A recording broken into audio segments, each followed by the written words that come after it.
Hi friends, welcome back to my channel. ಹೇಗಿದ್ರೆ ಎಲ್ಲರೂ hope ಎಲ್ಲರೂ ಚೆನ್ನಾಗಿದ್ರೆ ಅಂತ ಭಾವಿಸ್ತೀವಿ.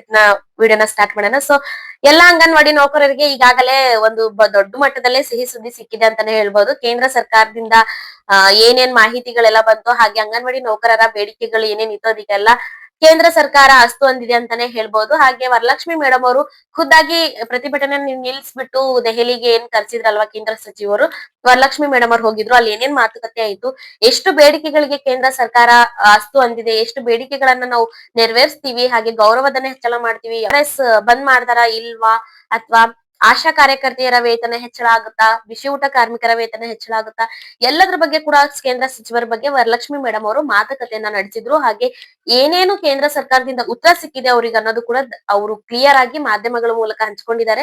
ಸೊ ಅವರ ಏನೇನ್ ಮಾತುಕತೆ ಆಯ್ತು ಆ ಒಂದು ಸಭೆಯಲ್ಲಿ, ಸೊ ಆ ವಿಡಿಯೋ ಕ್ಲಿಪ್ ಇದೆ. ನೋಡಿಲ್ವಾ ಅಂಗನವಾಡಿ ನೌಕರರು? ನೋಡಿ.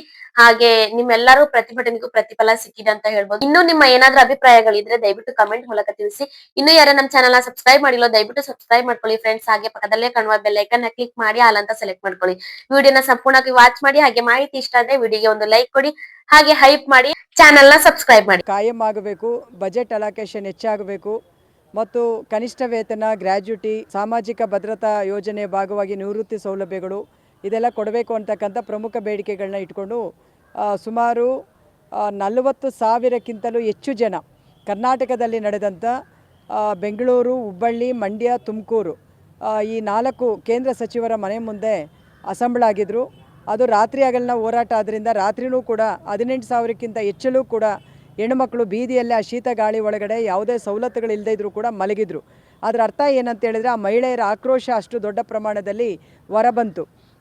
ಇದನ್ನು ಕಂಡಂಥ ಇದು ಮಂಡ್ಯದಲ್ಲಿ ಜಿಲ್ಲಾಧಿಕಾರಿಗಳು ಇಮಿಡಿಯೇಟಾಗಿ ಕುಮಾರಸ್ವಾಮಿಯವರ ಹತ್ರ ಮಾತಾಡಿ, ಸೊ ಅವರುಗಳು ಮಧ್ಯಪ್ರವೇಶ ಮಾಡಿ, ನಾನು 3ನೇ ತಾರೀಕಿಗೆ ಡೆಲ್ಲಿಯಲ್ಲಿ ಸಭೆಯನ್ನು ವ್ಯವಸ್ಥೆ ಮಾಡ್ತೇನೆ, ನೀವು ಹೋರಾಟವನ್ನು ಕೈ ಬಿಡಬೇಕು ಅಂತ ಹೇಳಿದರ ಇದು ಪರಿಣಾಮವಾಗಿ ನಾವು ಕೂಡ ಹೋರಾಟನ ಪೋಸ್ಟ್ಪೋನ್ ಮಾಡಿದ್ವಿ. 3ನೇ ತಾರೀಕು ಡೆಲ್ಲಿಯಲ್ಲಿ ಸಭೆ ನಡೀತು. ಸೊ ಅದರಲ್ಲಿ ಬಿಸಿ ಊಟ ಸಂಬಂಧಪಟ್ಟಾಗೆ, ಅಂಗನವಾಡಿ, ಆಶಾ ಸಂಬಂಧಪಟ್ಟಾಗೆ 3 ಸಚಿವರ ಜೊತೆಯಲ್ಲಿ ಕೂಡ ಸಭೆ ನಡೀತು. ಆ ಸಭೆಯಲ್ಲಿ ಬಿಸಿ ಊಟದ್ದು ಮುಖ್ಯವಾದಂಥ ಒಂದು ಡಿಮ್ಯಾಂಡ್ ಏನಂದರೆ ವೇತನ ಹೆಚ್ಚಳ ಆಗಬೇಕು, ಕೆಲಸದ ಅವಧಿಯನ್ನು 4ರಿಂದ 6.5 ಗಂಟೆಗೆ ಹೆಚ್ಚಿ ಆದೇಶ ಮಾಡಿಸಬೇಕು, ಆಮೇಲೆ ಮತ್ತೆ ಯಾವುದೇ NGOಗಳಿಗೆ ಮತ್ತು ಮಠಗಳಿಗೆ ಬಿಸಿ ಊಟವನ್ನು ಕೊಡಬಾರ್ದು, ಮತ್ತು 12 ತಿಂಗಳ ವೇತನವನ್ನು ಅವರಿಗೆ ನಿಗದಿ ಮಾಡಬೇಕು ಅಂತಕ್ಕಂಥ ಒಂದು ಇದನ್ನು ನಾವು ಇದು ಡಿಮ್ಯಾಂಡನ್ನು ಇದು ಚರ್ಚೆ ಮಾಡಿದ್ವಿ, ಆ ಬೇಡಿಕೆಗಳನ್ನ ಇಟ್ಟು. ಸೊ ನಂತರದಲ್ಲಿ ಅಂಗನವಾಡಿದು WCD ಮಿನಿಸ್ಟರು ಮತ್ತು prime minister to secretary Anil Mallik ಅಂತ ಅವರ ಜೊತೆಯಲ್ಲಿ ಮತ್ತೆ ಸಭೆ ಆಯಿತು. ಅದರಲ್ಲೂ ಕೂಡ ನಾವು ಸಂಬಳವನ್ನು ಹೆಚ್ಚಳ ಮಾಡಬೇಕು ಮತ್ತು FRS ಅನ್ನು ರದ್ದು ಮಾಡಬೇಕು, ಎಲೆಕ್ಷನ್ ಕೆಲಸಗಳಿಗೆ ಅಂಗನವಾಡಿಯವ್ರನ್ನ ಉಪಯೋಗಿಸಬಾರ್ದು, ಮತ್ತು ಅಂಗನವಾಡಿ ಫಲಾನುಭವಿಗಳಿಗೆ ಏನು ಯೂನಿಟ್ ಕಾಸ್ಟ್ ಇದೆ ಅದನ್ನು ಹೆಚ್ಚಳ ಮಾಡಬೇಕು, ಮತ್ತು ಆಹಾರ ಪದಾರ್ಥಗಳನ್ನು ರೆಡಿಮೇಡ್ ಫುಡ್ ಕೊಡಬಾರ್ದು ಅಂತಕ್ಕಂಥ ಈ ಪ್ರಮುಖವಾದಂಥ ಡಿಮ್ಯಾಂಡ್ಗಳನ್ನು ಚರ್ಚೆ ಮಾಡಿದ್ವಿ.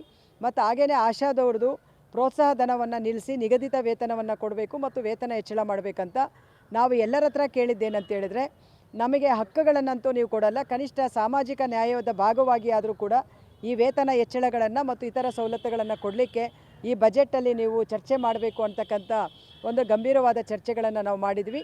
ಮತ್ತು ಈ ಚರ್ಚೆಗಳು ಸಕಾರಾತ್ಮಕವಾಗಿ ನಾವು ಪರಿಗಣಿಸ್ತೀವಿ ಅಂತಕ್ಕಂಥ ಮಾತನ್ನು ಸಂಬಂಧಪಟ್ಟ ಸಚಿವರುಗಳು ಹೇಳಿದ್ದಾರೆ. ಸೊ ನಾವೀಗ ಹೇಳ್ತಾ ಇರುವಂಥದ್ದು ಫೆಬ್ರವರಿ ಬಜೆಟಲ್ಲಿ ರಿಫ್ಲೆಕ್ಷನ್ಸ್ ಬರಬೇಕು. ಇದು ಬರಲಿಲ್ಲ ಅಂತ ಹೇಳಿದ್ರೆ ನಮ್ಮ ಹೋರಾಟ ತೀವ್ರಗೊಳ್ಳುತ್ತದೆ ಮತ್ತು ಆ ಹೋರಾಟದ ಸ್ವರೂಪವನ್ನು ನಾವು ಆ ದಿನಗಳಲ್ಲಿ ನಾವು ಮಾಡ್ತೀವಿ. ಮತ್ತು ಯಾವ ರೀತಿಯಲ್ಲಿ ಕುಮಾರಸ್ವಾಮಿಯವರು ಈ ಸಭೆಗಳನ್ನು ನಡೆಸಲಿಕ್ಕೆ ತಮ್ಮ ಬದ್ಧತೆಯನ್ನು ಮೆರೆದಿದ್ದಾರೋ ಹಾಗೆಯೇ ನಮ್ಮ ರಾಜ್ಯದಿಂದ ಪ್ರತಿನಿಧಿಸುವಂಥ ಇನ್ನು 3 ಕೇಂದ್ರ ಸಚಿವರು ಕೂಡ ಆ ಬದ್ಧತೆಯನ್ನು ಪ್ರದರ್ಶಿಸಬೇಕು. ಮುಖ್ಯವಾಗಿ ಪ್ರಹ್ಲಾದ್ ಜೋಶಿಯವರು, ಶೋಭಾ ಕರಂದ್ಲಾಜೆ ಮೇಡಮ್ ಅವರು ಮತ್ತು ವಿ ಸೋಮಣ್ಣವರು ಇದಕ್ಕೆ ಧ್ವನಿಗೂಡಿಸಬೇಕು ಮತ್ತು ತಮ್ಮ ಧ್ವನಿಯನ್ನು ಎತ್ತಬೇಕು ಅಂತೇಳಿ ನಾವು ಆಗ್ರಹ ಮಾಡ್ತಾಯಿದ್ದೀವಿ.